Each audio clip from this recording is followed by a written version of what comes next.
Fala aí pessoal, tudo bem? Sejam bem-vindos a mais um vídeo. Lucas aqui do canal Prepare Hard, trazendo aqui, faz tempo que eu não trago já, review de SSD.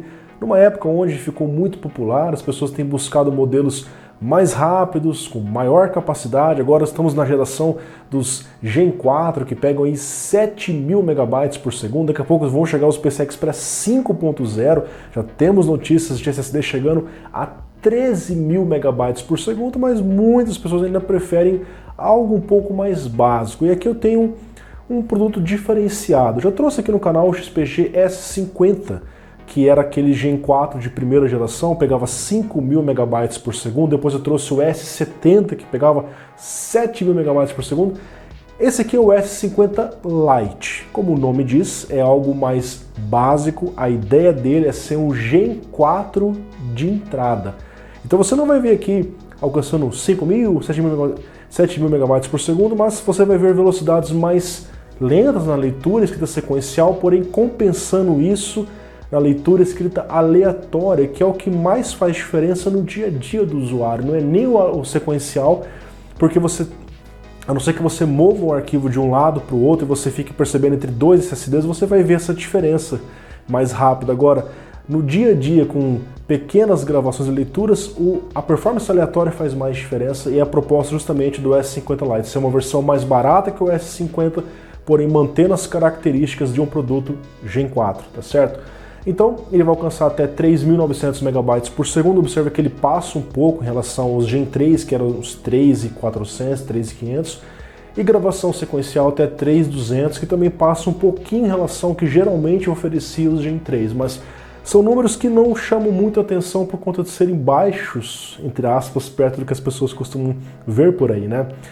Nós vemos aqui um modelo que tem um dissipador de alumínio bastante fino, que ajuda com certeza nas temperaturas, mas a gente teve algumas dificuldades em relação a isso. Nós vamos ver aqui no gráfico de temperatura, onde eu faço uma gravação até encher a unidade, os seus 1 terabyte, a gente vê que mais ou menos ali na casa dos 150 GB ele já alcança a sua temperatura operacional de 70 graus. E aí começa a ocorrer thermal throttling. Observa que ele sobe ali para cerca de 77 graus e cai, sobe e cai até o final do teste. Eu fiz um teste duplo, eu sempre trago isso nos meus reviews, que é usando também o dissipador da placa-mãe. Eu estou usando aqui uma Z690 TUF Plus, e várias placas-mãe já testei isso. O dissipador que vem na placa-mãe também dá para usar junto com ele. Então você tem um duplo dissipador, ele retira o calor desse dissipador e espalha para um dissipador maior.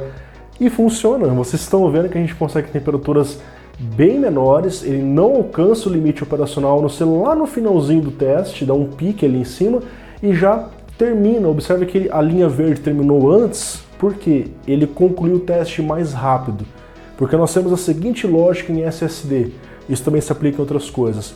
Quanto menor for a temperatura, maior é a performance. Então, se ele estava mais frio, ele consegue terminar o teste antes. Isso é uma coisa de fato muito interessante. Outra coisa legal, pessoal, é o SLC Cache. Por quê? O fabricante informa um valor de leitura sequencial e tal, mas conforme você vai enchendo a unidade e ele vai esquentando um pouco, você vai gravando muito, a performance cai um pouco. Isso acontece com, vamos dizer, em 98% dos produtos que existem no mercado, tá? Não é exclusividade desse. Então nós vemos que ele começa a gravar ali, até mais ou menos os 150 GB, termina o SLC Cache, que é uma programação que a Data faz para que a NAND 3D TLC grave como se fosse uma SLC, por isso se chama SLC Cache. Então ela grava em apenas 1 bit, alcança a máxima performance, logo depois ela despenca para a performance do TLC em si, que é cerca de 670 megabytes por segundo. Isso vai até lá nos 620 GB por segundo do SSD, e ele termina na performance sustentada, onde ele já está fazendo ali a recuperação para gravar novamente no SLC. É um perfil ok, eu já vi produtos com mais SLC Cache, outros com menos SLC Cache, com uma sustentada maior ou menor. Esse conjunto aqui de SLC mais TLC sustentado é algo legal para o usuário no dia a dia ali, para um Gen 4, tá? Então já vi melhores e já vi piores. Na parte interna, pessoal, a gente vai encontrar um controlador SM22667G, 1 GB de memória como cache DDR4, NANDs 3D TLC de nova geração B47R, são NANDs de 176 layers.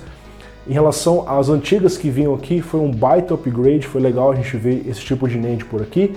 E o TBW, que é a quantidade total de bytes gravados, em 740, então eu posso encher ele 740 vezes até alcançar o limite que o fabricante garante que vai funcionar. Se não chegar até lá e queimar antes, você tem 5 anos de garantia, o que chegar primeiro, obviamente, né? Então nós temos aqui uma quantidade que o usuário comum dificilmente alcançaria. Eu já vi produtos de 1 TB com menos do que isso, também é um fator bem interessante dele, ok?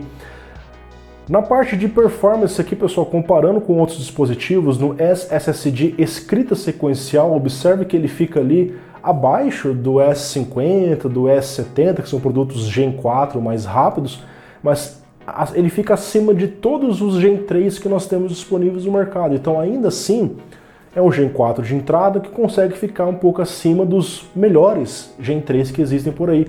A mesma coisa se repetindo na leitura sequencial, que ele pega os seus 3419, ele fica superior a basicamente quase todos, com exceção dos Gen 4 um pouco mais rápidos. Nós vemos aqui no leitura aleatória, e esse é o diferencial do S50 Lite, ele está na parte de cima, junto com os Gen 4, apenas um pouquinho atrás de um S50 e de um A440, também mostrando que esse aqui é o principal plus do SSD. E na escrita aleatória, por incrível que pareça, ele alcançou o topo dos resultados. Claro que pode haver uma variação de rodada por rodada, mas nós temos um produto que, na performance aleatória, ele chama mais atenção que na sequencial. Na primeira vez, quando a gente olha aqui, a Gen 4 não tem nem 5.000 MB por segundo, mas olha a performance aleatória. Isso aqui faz diferença no seu dia a dia. Isso é realmente muito interessante, tá?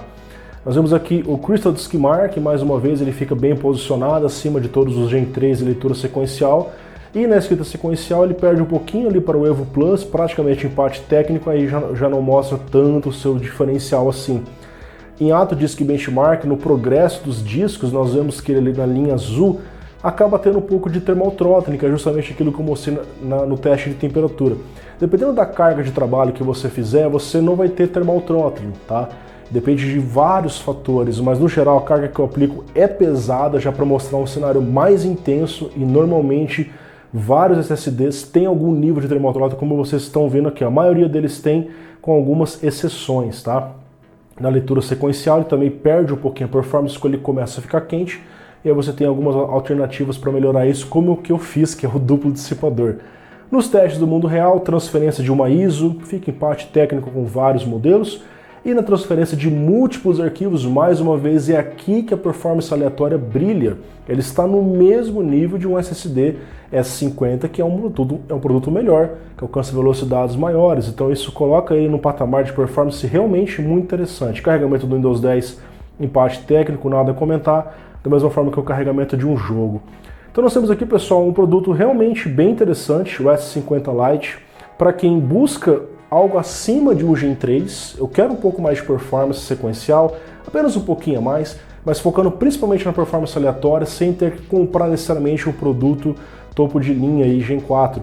Aqui nós temos um preço dele hoje na casa dos R$ 785, que para a versão de 1 TB é um bom preço. Nós temos bastante performance, uma boa capacidade de dissipador incluso, com 5 anos de garantia, uma quantidade total de bytes gravados bem alta para você ficar tranquilo por muito e muito tempo, tá? Nós temos, claro, SSDs Gen 4 que às vezes aparece por um pouco a mais, R$ 1.000, R$ 1.100, mas o foco aqui é justamente o custo-benefício. Você tem bastante performance, um pouco acima dos Gen 3, pagando um pouco menos que isso. Pessoal, espero que tenham gostado, um grande abraço para vocês. Aqui na descrição eu coloco os links das nossas lojas afiliadas.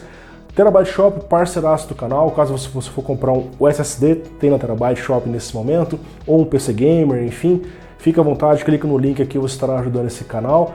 Link da Amazon, qualquer coisa que você for comprar lá estará muito me ajudando, e o AliExpress também, com a sua infinidade de importados que eu sei que vocês gostam e compram todos os dias. Temos também nosso grupo de promoções no Telegram, caso você queira ficar de olho nessas promos que aparecem, as promos relâmpagos, inclusive promoções exclusivas que estão tendo nas lives aqui no canal, façam parte do grupo e assim você não perde nenhuma. Um grande abraço, muito obrigado, Piperaio fica por aqui, até o próximo vídeo, valeu, tchau, tchau!